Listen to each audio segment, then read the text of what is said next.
Salut, mardi 3 décembre 2024. Je vous le dis, je ne sais pas si on va arriver à Noël, ou en tout cas on sera peut-être à Noël, mais dans quel état? Alors là, c'est un breaking news, hein, tout frais, ça vient juste de tomber, donc on va revenir un petit peu en arrière.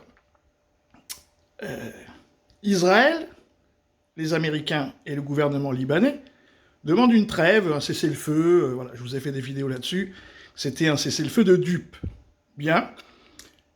Alors, ils sont comme avec l'Ukraine, hein, c'est-à-dire ils se réunissent entre eux, ouais, tiens, on va faire ci, on va faire ça. Bon, très bien, ils le font. Ça a tenu, je crois, 5 heures le cessez-le-feu. Les hostilités ont reprise.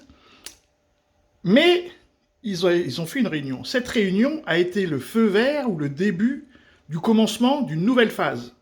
La phase, c'est pour ça que la guerre, non seulement elle est mondialisée, mais elle est en train de devenir mondiale. Et donc c'est une nouvelle phase. La phase quoi? C'est que 3 jours après leur réunion de cessez-le-feu, là, c'est un convoi qui vient de nulle part, donc de Turquie, et qui fonce sur Damas, on ne sait pas trop pourquoi faire, mais en tout cas, il déstabilise la Syrie. Du coup, maintenant, il y a les milices armées irakiennes qui arrivent pour défendre Bachar. Enfin bon, voilà, on régionalise de nouveau un conflit. Et là, maintenant, on va entendre ça, là, c'est la Corée du Sud qui vient, là, à l'heure où je parle, là, elle vient de passer en loi martiale contre des agents de la Corée du Nord. Donc vous allez écouter le sujet. Donc vous voyez, le feu vert a été donné, la Syrie et la Corée du Sud, et à chaque fois, c'est autour de l'Ukraine. Hein. La Corée du Sud fournit des officiers, fournit du renseignement, fournit, voilà, à l'Ukraine. Cette guerre de Russie-Ukraine, c'est comme le Palestine-Israël. Si vous ne réglez pas le problème palestinien, vous ne réglerez jamais le problème du proche Moyen-Orient, Égypte compris, Libye et tout. Si vous ne réglez pas le problème ukrainien, ça va déteindre dans tout le monde occidental, et je ne sais pas si c'est voulu, mais, encore une fois, on parle de dépopulation, c'est bien parti. Parce que ça va, forcément que ça va... La Corée du Sud qui va se mettre à s'embrouiller avec la Corée du Nord, bon, l'Amérique s'en mêle. L'Iran s'embrouille avec Israël, bon, l'Amérique s'en mêle. L'Ukraine s'embrouille avec la Russie, bon, l'Amérique s'en mêle. Mais l'Amérique, elle a une armée de merde, quoi. Donc ils vont vite, rapidement, quand Trump il va prendre le pouvoir, il y aura le feu partout dans toutes les régions, mais Trump, il va dire « Oula, moi je sais pas, je rentre à la maison. » Mais le feu est mis, et le pompier se barre. Pompier pyromane. Donc, bon, voilà, hein, je vous ai dit, achetez vos cadeaux, offrez-vous les cadeaux maintenant. Parce que Noël, c'est pas garanti.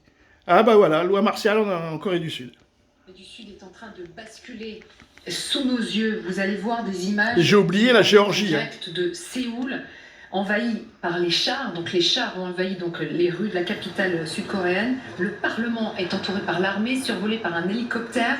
Il est mis sous scellé, le Parlement. Il y avait là-bas des débats actuellement sur le budget de l'État, le budget 2025, et ça s'est extrêmement mal passé entre le gouvernement et l'opposition. Et donc, contre toute attente, le président de la Corée du Sud a déclaré la loi martiale. Elle s'applique donc immédiatement. C'est une décision d'urgence, explique-t-il.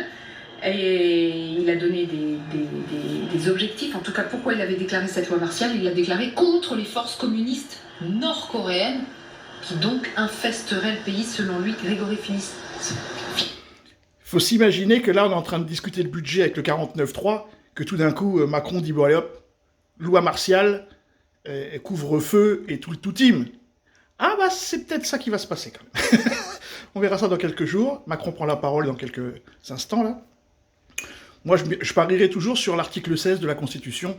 Je prends les pleins pouvoirs. On va voir si je me trompe. Mais en même temps vous avez la Géorgie, donc qui est à... Bon, la capitale, ça fait 5... Pas que la capitale et les grandes villes où il y a une agitation, donc certainement la CIA, enfin toujours la même histoire. Mais vous avez aussi la Roumanie qui essaye d'annuler le premier tour par rapport à TikTok, le délire, hein, et donc les forces otaniennes, ou en tout cas européennes, qui sont en action pour remettre la bonne personne en Roumanie. C'est parti, et ça ne s'arrêtera pas puisqu'il faut régler 2 conflits, la Palestine et l'Ukraine, et à chaque fois c'est quoi? Des histoires territoriales. J'étais là avant, t'étais là avant, c'était moi le premier, c'est moi le dernier, patati patata. Salut les amis.